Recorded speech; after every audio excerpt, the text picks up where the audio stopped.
Hi, I'm Jim Alfred, Vice President of BlackBerry Circuitry. Welcome to BlackBerry's webinar on the practical mitigation of quantum computing risks on connected devices. If you have any questions, please use the Q&A box on your screen and we'll get to your questions at the end. Now let's get started.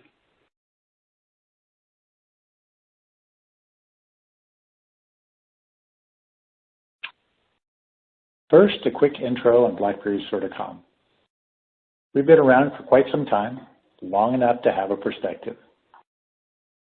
We were founded in 1985 and focused on elliptic curve cryptography, or ECC, since its inception. We were acquired by Research in Motion in 2009 and are now part of BlackBerry Technology Solutions business unit. We're BlackBerry's crypto and key management specialist and offer security middleware, managed PKI services, and secure manufacturing and key provisioning solutions. We deliver end-to-end security to industry leaders across a wide number of industries. Now a few slides on quantum computing. I don't claim to be an expert, but I hope to offer you an informed view. Quantum computers are based on two principles of quantum mechanics: superposition, that systems can be in multiple states or an infinite number of states simultaneously, and entanglement. Quantum states of particles are correlated. That is, states can interact even though physical objects are spatially separated. Using superposition and entanglement, a quantum computer can perform all possible calculations at once, giving it the potential to transcend the computational performance of modern supercomputers. That's fantastic in theory, but it's not so easy. Quantum states aren't stable, and quantum entanglements are difficult to achieve. Further, measuring entangled quantum states can change them, and you need enough qubits, quantum bits, to do practical computations.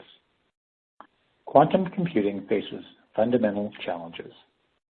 Quantum phenomena are hard to set up, coordinate, and measure. It's not just that qubits aren't stable, they are easily perturbed by external influences like heat, electromagnetic interference, or by the measurement process itself. You need to address coherence, or quantum bit stability, error rates, and scale before near-term applications are practical. The approach to error rates is error correction. Here we use many physical qubits to create each logical qubit, and we mix the quantity and quality of qubits, different circuit architectures. There are various approaches to building a quantum computer using different quantum phenomena. For instance, superconducting quantum computers use electrons in supercooled circuits. Photonic quantum computers use quantum properties of photons as qubits rather than electrons.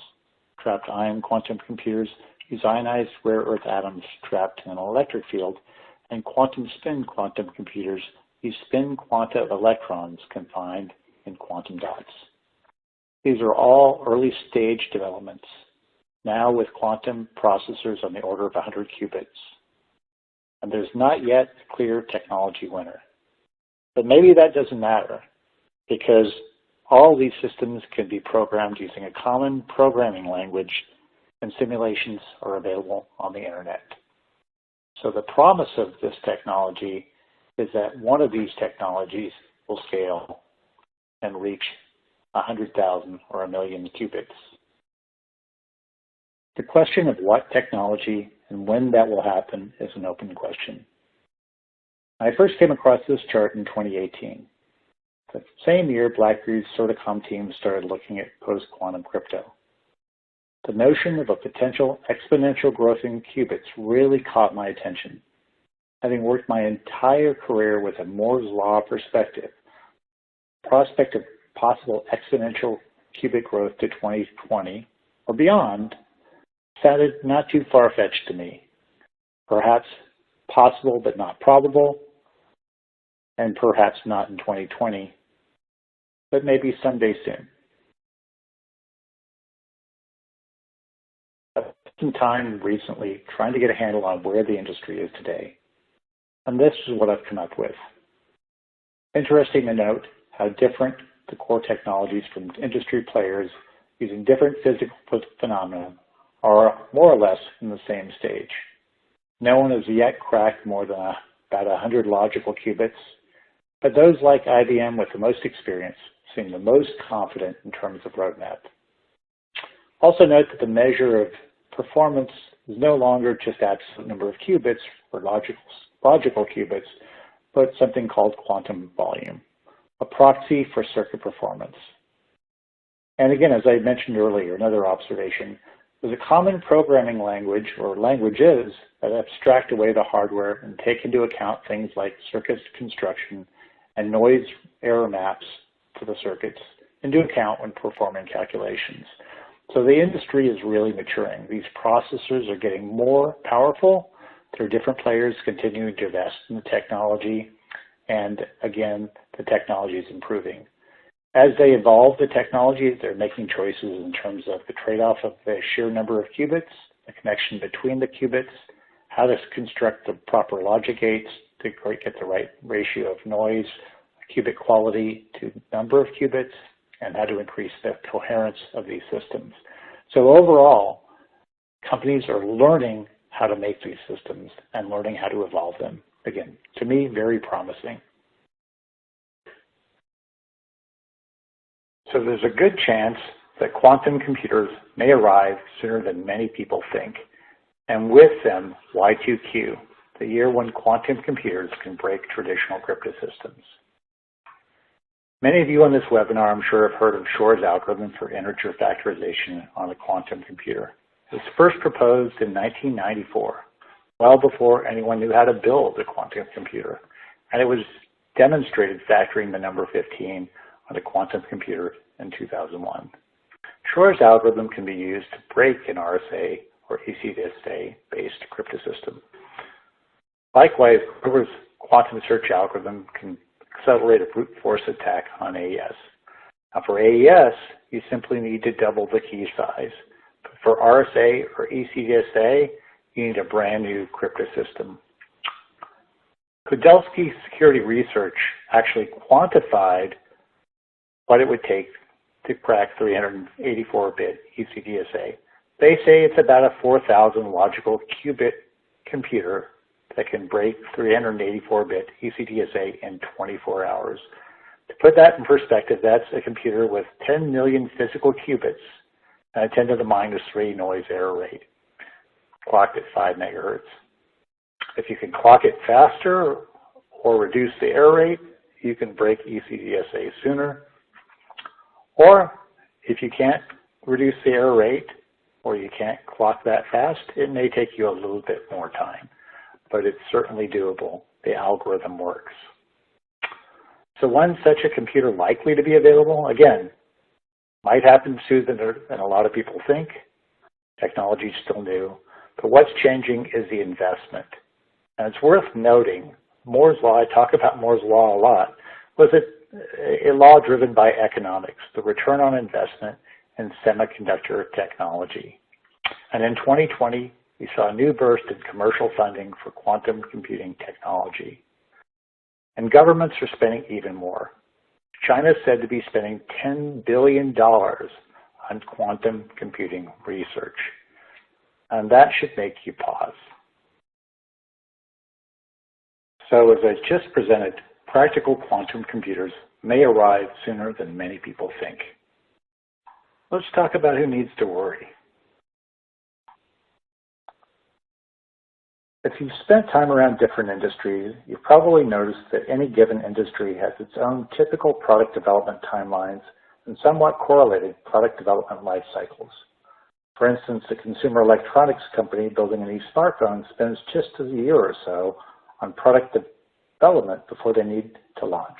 Products are sold for a year or two and in the market for just a couple of years beyond. In contrast, a medical device, or a car for that matter, takes longer to design and test, most years or more. So the time from initial product development to end of service can easily be 15 years. Other industries like aerospace defense or certain sectors like energy and utilities have equipment which is at surface much longer still. As a result, many products being shipped today are already at risk of a Y2Q breach. It may well happen while they are still in service. Fortunately, products currently in development have an opportunity to mitigate that risk, and that's a critical observation when managing product cybersecurity. Y2Q isn't a date on the calendar, it's a probability which increases over time. And the longer your product development and service timelines, the more your products are at risk. Waiting for Y2Q is a very bad idea. So this brings us to the question, if Y2Q is so critical, what's industry doing about it? You find the answer is that governments, including the U.S. National Institute of Standards and Technology, or NIST, is doing quite a lot, but at government speed, to standardize post-quantum cryptography. Certain industries, like big tech, are moving quite a bit faster, and they can because they manage their own systems end-to-end. NIST, in contrast, is taking great pains to do things right. They spent several years identifying post-quantum algorithms to replace RSA and ECDSA with quantum-secure digital signature and key establishment algorithms. They've done the analysis, and they're building industry consensus and confidence in the new algorithms. They're now in the third and final round of candidate selection. It's worth noting that none of these 7 finalist algorithms offer the speed and the size advantage of ECC or RSA for both signatures and encryption, but all so far appear to be quantum secure. NIST will be moving forward towards standardization over the next 2 or 3 years. But if you're making a car or an airplane and not a smartphone, that seems kind of slow. Given the product development and deployment timelines I spoke about earlier, it brings us to the question, must we wait, or what can we do now? The good news is that one important class of algorithms for digital signatures is ready now. Hash-based digital signatures, and in particular Layton-McCallie signatures, or LMS, and the extended Merkle signature scheme, or XMSS, have already moved through the standardization process and have been recommended by NIST for use in applications like code signing. These signature algorithms offer 128-bit quantum level security, and the verification software is easily implementable. Signature verification works analogously to RSA and ECDSA verify. Recover a hash from a signature and check for a match with the hash of your code image to authenticate the integrity and provenance of your software. There's no net new crypto primitive. This works with SHA-2, and hash acceleration is often available. In fact, hash-based signatures are already being used by a few device vendors today, those to whom a post-quantum trusted computing base is critical and who prefer not to or can't afford to wait. The one important caveat, and NIST made special note of it in their recommendation on stateful hash-based signatures, is it is critical to manage the one-time use of hash-based signature signing keys.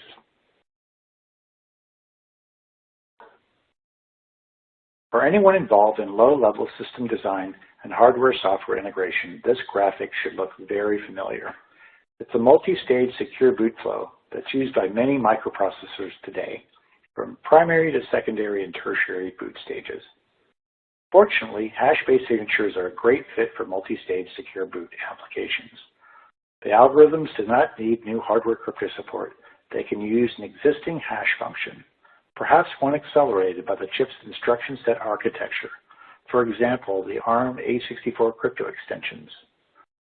And source code for verification is readily available. The trick, really, is in managing the stateful code signing keys, which should only be used once for each signing key in the hash tree.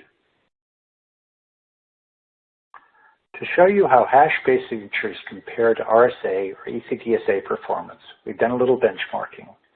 Here on an NXP i.MX8 chip. We used an OpenSSL-based hash function and open source implementations of LMS and XMSS verify. You can see that LMS verifies faster than RSA or ECDSA, albeit with slightly larger but still very acceptable signature sizes. And although XMSS is less attractive from a speed perspective, there are ways to speed it up. And XMSS has the benefit of not being dependent on the hash function being resistant to hash collisions, so it has a slight security edge. All in all, this benchmarking should tell you that hash-based signature secure boot is fast or faster than traditional code signing algorithms, and it's quantum resistant, mitigating the risk of Y2Q. As I mentioned earlier, hash-based signatures have already been standardized and recommended by NIST for code signing operations, so it should come as no surprise that chips are beginning to support hash-based signature features. We can't tell you who, but a soon-to-be-announced VPU will support XMSS-based secure boot natively using a modified version of the ARM Trusted Firmware framework. BlackBerry has been supporting the code signing operation, replacing a software-only signing scheme with our code signing appliance that protects stateful hash-based signing keys inside our security appliance's hardware security module. We can provide certificate chains for code signing at any level, or hybrid LMS or XMSS plus RSA or ECDSA signing certificate chains if required for legacy applications. Again, very easy for IC manufacturers to support since there are no net new crypto primitives. Verification can all be done in software. Besides secure boot applications, there are a couple of other applications worth noting, both aligned with software authentication requirements. The first is over-the-air software updates, or OTA, and here we can tell you about a hybrid mode where the device itself, based on NXP's S32G, is using an HMAC-based secure boot. We could sign an OTA update with LMS, have the device verify it with a public key in secure storage, and then use the device's secret AES key to HMAC the image for a future secure boot operation. The other, mentioned by MITRE in a recent white paper, is to use quantum-resistant signatures in the Software Bill of Materials, or SBOM, something new to the IT industry, and thus ideally positioned to take advantage of new quantum-resistant cryptography. BlackBerry is ready now too, with a quantum-resistant code signing appliance that can manage stateful hash-based signature key creation and signing operations. It offers user and group level access controls and protects keys with a FIPS 140-2 certified HSM. It supports NIST SP 800-208 recommendations for stateful hash-based signatures, and of course traditional RSA, ECDSA, or hybrid code signing certificate schemes. If you're ready to start tackling Y2Q, we're here to help. In summary, Y2K was a $100 billion problem that took years to address, and that was a date certain on the calendar.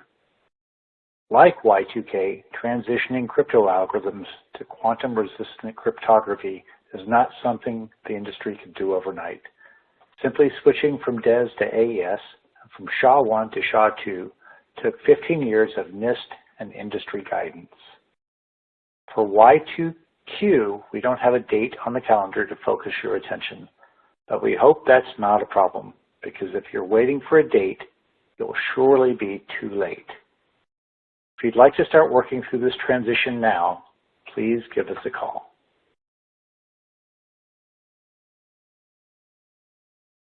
Thanks for your attention. If you have any questions, please ask them in the Q&A box on your screen. Hi, thank you all for joining. I've had a few questions come through for Jim. So Jim, hopefully you can hear me. I'll ask the first one now and then we can go from there. So we had a question come in asking, can I retrofit quantum security onto items I already have in the field? I work with infrastructure that's out there for 10 to 20 years. Yeah, thanks for that question. Can you hear me okay? Yes. Okay, super. Yeah, can retrofit some things, but I think the main point of this presentation is we were looking at the very lowest layer of your platform, so the secure boot layer, which is very difficult to retrofit. So that's, again, that's the trusted computing base that you're trying to protect. To say whatever you're deploying in the field in terms of equipment, if it's running on hardware, you want to know that you can tie your security all the way down to that trusted computing base, the core software or the core platform. And again, that's where you want to sign the code with the quantum resistant signature. Some of the examples I've given, or at least one of the examples about the NXP chip, that is a chip which could be retrofitted to support a quantum resistant secure boot, because you're not, it already has a quantum resistant mechanism in it. You would just be layering over the top of that a quantum resistant over-the-air update. And those are some of the other ways you can do it with over-the-air update security that's quantum resistant. You can at least start to improve your security resilience. And of course, secure boot is only one of the areas that you need to be concerned about, but that's the area we chose to focus this call on, is to say, how do we protect the very lowest, the core root of trust for your platform, because those systems are really hard to change, and therefore those are systems that you need to really start thinking about now. The software update side, you can do some of that a little bit later. Okay, but even that software update side is very much going to depend on the kit you have out there and what is possible and what is varied by you. That's it. Yeah, that's right. So, and again, a good example of that, I had a call yesterday with someone talking about next generation electric vehicle charging infrastructure. And because the new algorithms weren't yet standardized, they had chosen to go with some of the old algorithms. And I fear that some of the newer equipment they're going to deploy now will have this vulnerability, because they won't be able to upgrade that hardware for vehicles in the field. So they, ultimately it's down to, you should really do what you can now. And again, that comment about the government moving a little bit too slowly is very true, that people are always introducing new products, and it's difficult to change them later. Cool. Thank you very much. So the second question we have is, has BlackBerry seen demand from end customers deploying IoT devices that they're requesting or requiring this need for a quantum protection or quantum resilient protection? Yeah, so BlackBerry is talking to a lot of companies, and especially customers in regulated industry, that are looking at this requirement. Again, it's a little bit different in the UEM world, where the handsets are actually, I guess, changing rather quickly, but the issue is the data you're protecting is still sensitive. And the example, like, personal medical data needs to be protected for a long time, possibly the life of the patient. So ultimately there you need crypto that can stand the test of time. That's quantum resistant crypto. So I can't divulge what BlackBerry is doing in terms of roadmap, but that is the concern if you're in banking or healthcare or other industries where personal data needs to be protected for a long time, or governments with state secrets that need to be protected for a long time. This is very much appropriate for those kinds of applications. Cool, thanks. And then the last question we've got for now, and any others come through, when Y2Q happens, obviously we don't know when it will happen, but it seems probable that it will happen at some time in the near future. How will we know that it's happened? Like, what will that look like? So I don't think you're going to see it as a big bang wake-up call when it actually becomes feasible. I think that what's going to happen is that you're going to have folks who have access to this kind of technology on the dark web or nation states that are going to start to penetrate networks, penetrate devices, much as you saw with the SolarWinds hack, that they tried to cloak themselves, not reveal themselves immediately. And once they're deeply penetrated, that's when something's going to happen. So ultimately, that is really a very big risk, is that you're not aware of it. Maybe if you're following the progress in quantum computing, then you'll get a pretty good telltale to say, oh, it's coming, and you'll get a better idea of that. But again, because you're already deploying equipment years before, when you say, oh, it's about here, well, it's about too late now. That's really the point of this conversation, is to say, You should start planning now. That's the critical thing, is to understand your risks, plan for them, address them, get ahead of this. Cool. Thank you very much. That is all the questions. So thank you for all those that joined us live. If anyone is watching on the on-demand and has any other questions, on the screen you should see Jim's email and stuff, so you can always follow up with an email to Jim if you have questions watching this on demand. Otherwise, thank you very much, Jim. Thank you everyone for joining. That's our webinar. Thank you. Thank you.